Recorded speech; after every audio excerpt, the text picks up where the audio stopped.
El señor Fernando Mele está con nosotros. ¿Cómo va? Tampoco habla Buenos nunca. días. No. Mele tampoco nunca habla. Yo no hablo del gobierno. Biografía. Ni bien ni mal.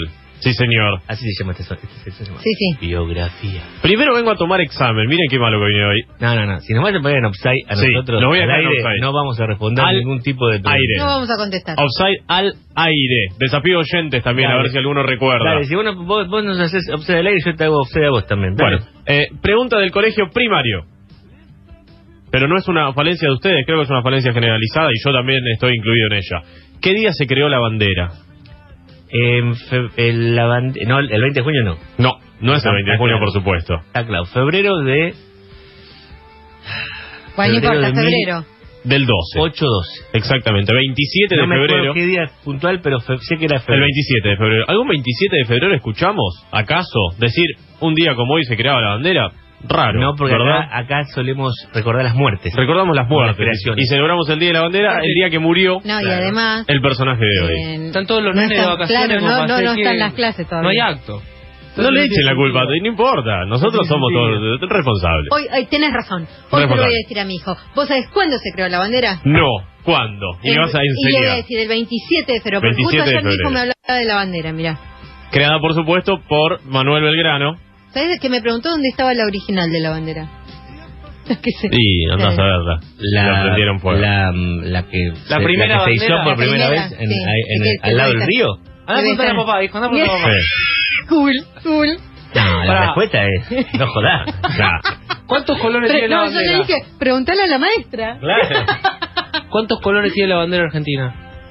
2, 3, 4. 5. 4. ¿Seis? Depende del paño. No, celeste, blanco, amarillo y el sol tiene No, marroncito. pero Ah, depende, hay banderas que no tienen No sol. sanotes más.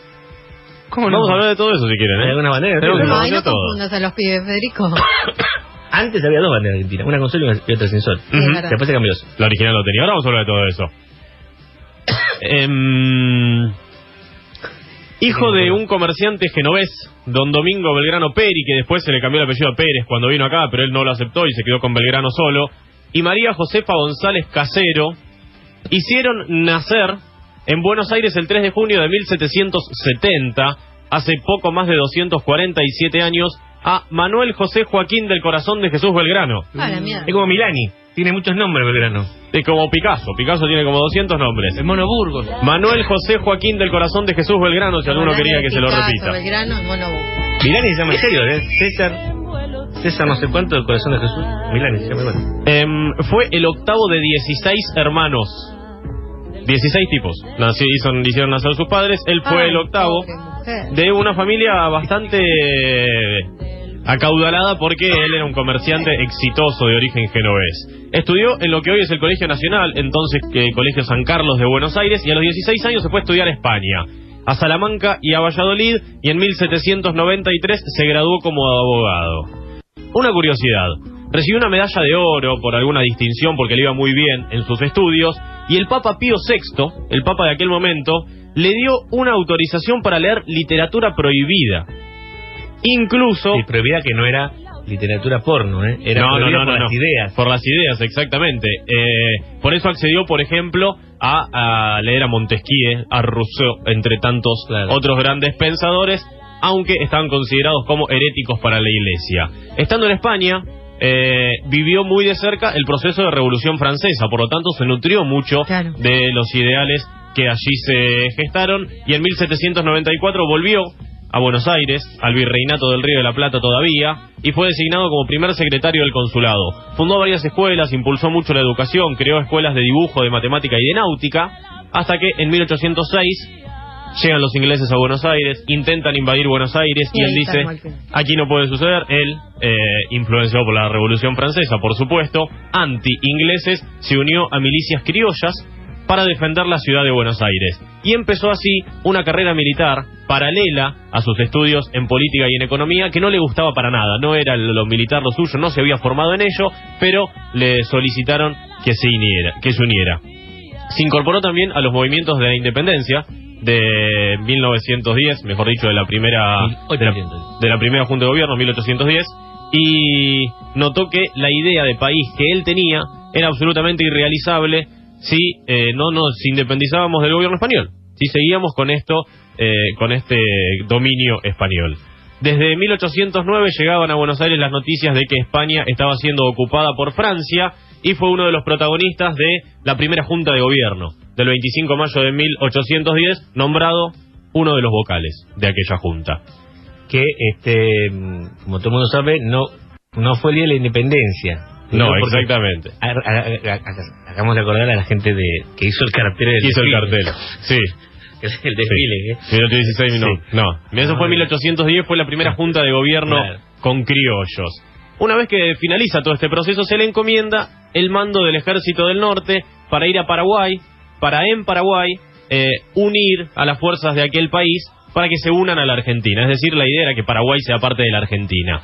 En el camino, como mencionábamos, a orillas del río Paraná, decide dejar la insignia española para tener verdaderos colores propios. Sí. ¿Cuál fue su inspiración? A ver. ¿Cuál es la poética que nos dicen siempre? Azul, del color del cielo. Del color del cielo. Del color del mar. Exactamente. Pero no fue el cielo.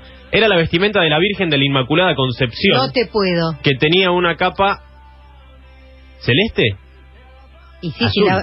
La idea de él no era que fuese celeste. Azul, ¿no? Más iba azul. a ser turquesa. Ah, mira. Su idea era que sea turquesa, pero Zafamos. pongámonos en contexto. Sí, imagínate. Bandera turquesa de Kazajistán, sí o sí. Está copada la turquesa. No había telas en esa Sí, época de los colores que se hacen. Había algunas telas. Entonces se le encomendó a María Echevarría de Vidal, no la gobernadora, María Echevarría de Vidal, otra. Que era de Rosario, ¿no? Que era de Rosario, por supuesto. Hacer una bandera. Hizo una bandera celeste, blanca celeste, como hoy conocemos. Más allá de lo de la tela turquesa, ¿no era también por el tema de la que ya había sido creada la escarapela? La escarapela todavía era roja. ¿Era roja todavía? ¿No era celeste y blanca ya? No, la escarapela del 25 de mayo de 1810 que repartían French y Beruti. No, pero yo no digo esa escarapela, porque eso no es una escarapela. La escarapela anterior. De Borbones. Yo digo otra cosa. Yo digo, en el 11 creo que se creó, me parece, porque yo no estoy seguro, tendría que recurrir a la historia. Se creó como una especie de escarapelita celeste y blanca. Pero bueno, es una de las versiones que me ha sonado en un momento de la etapa de estudiante, ya hace muchos, 30 años. Muchos. Decíamos, el 27 de febrero de 1812 fue que se izó por primera vez la bandera a las orillas del río Paraná y la hizo un tal Cosme Maciel. No fue Belgrano el que subió la piolita. ¿Qué hizo? Está bien. Porque era el regidor del Cabildo de Santa Fe, entonces fue el designado para tal cuestión. Con esta bandera celeste y blanca, sin sol, se fue a luchar con el Ejército del Norte. Logró 2 victorias contra los realistas muy importantes, en Tucumán y en Salta, 1812 y 1813 respectivamente, y luego fue derrotado en 2 batallas, la de Vilcapuquio y Ayohuma.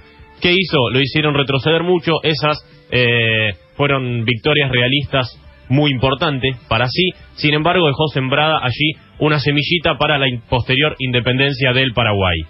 Por los triunfos en Tucumán y Salta, la asamblea del año 13 le entregó 40 lucas, 40.000 pesos. Él que dijo, yo los quiero ceder para que se construyan 3 escuelas en el norte de nuestro país. Qué gran. Nunca se construyeron las escuelas, por supuesto. Eso Ya era Argentina. Y eso que no estaba la Cervantes.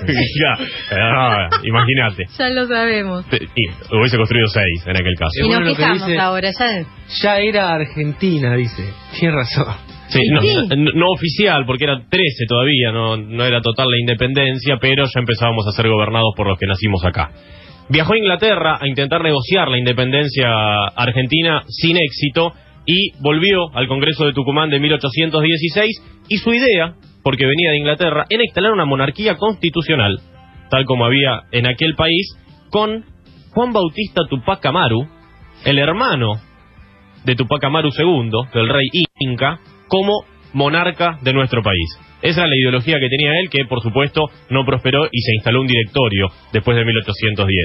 El 20 de julio de 1816, apenas unos días después de la independencia, el Congreso General Constituyente aprueba la bandera que Belgrano había creado como insignia nacional, es decir, la oficializa, y el 25 de febrero del 18, 2 años después, 1 año y medio después, el Congreso aprueba la inclusión del sol incaico que vemos hoy. Es decir, la bandera tuvo unos 6 años más o menos sin sol.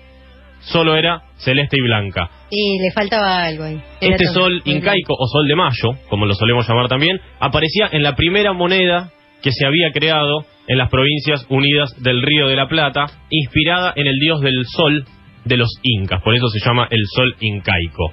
Siguió peleando un poco contra los españoles allá en el norte, hasta que viajó muy enfermo a Buenos Aires en 1819 y murió el 20 de junio de 1820. Perdóname, en el medio está el éxodo jujeño. En el medio está el éxodo jujeño, eso que habíamos mencionado de Salta y Tucumán. Cuando se repliega... Exactamente. Ante el avance de los... Repliega las tropas reales. Eso había realistas. sido en aquellas dos grandes batallas de Tucumán y de Salta, que logró en 1812 y 1813. No, repliega las tropas, repliega al pueblo chileno. Exactamente, a todos. Y dije, Todo rompan lo que había. todos, quemen todo acá, que cuando vengan los que- realistas que no tengan nada. Que no tengan nada, exactamente. Eso fue lo que pasó en aquel 1812 y 13. El 20 de junio de 1820 muere sumido en una profundísima pobreza. Profundísima pobreza. Al cabo que se usó el mármol de una cómoda que tenía en la casa para hacer su lápida. Triste, así tratamos a la gente que ha hecho cosas buenas por el país.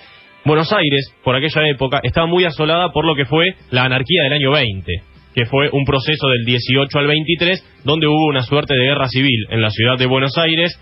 Ese mismo día que murió Manuel Belgrano, Buenos Aires tuvo 3 gobernadores. Parece las 7 presidencias en una semana.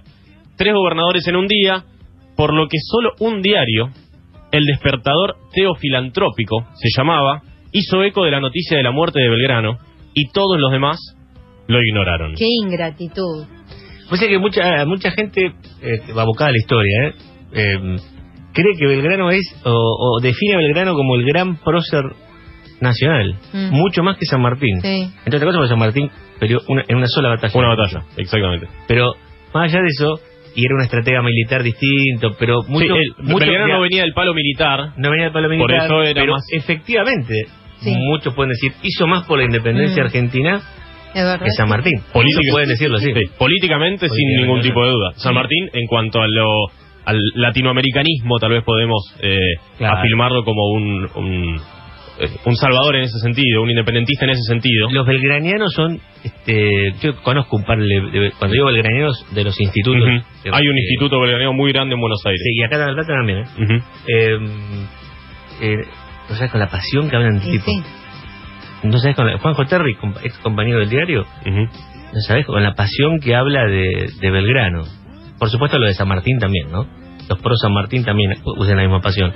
Pero en algún momento hasta fue un debate absurdo, ¿no? Belgrano-San Martín. Sí, es verdad. Era como un clásico. Sí, es como un Boca River insólito, porque se puede tomar partido por los dos. Sí, efectivamente. Un tipo que hizo tanto, murió tristemente olvidado. Todavía se conservan sus restos en la iglesia de Santo Domingo, si mal no recuerdo, en Defensa y la avenida Belgrano. Está ahí la lápida de mármol, con un muy lindo monumento a aquellos que pasan de 9 de julio un poco para abajo por Belgrano. Señores, estuvo Fermele con nosotros. Nos vamos a ir a las noticias con la música que de niños ya nos enseñaban en la escuela. Hoy habló de Manuel Belgrano, Fernando, ¿Hasta el miércoles que viene? Jueves. No, ¿el jueves que viene? Hasta el jueves que viene, sí. Bien. Sí, no, sí, como vos sos un hombre que viaja, ¿viste? No, estoy Hay que preguntarte si vas a estar. No, por ahí, no, ¿viste? Un día te dice, no, me voy a la Cochinchina, y vos tenés que decirle, bueno, listo. Sí.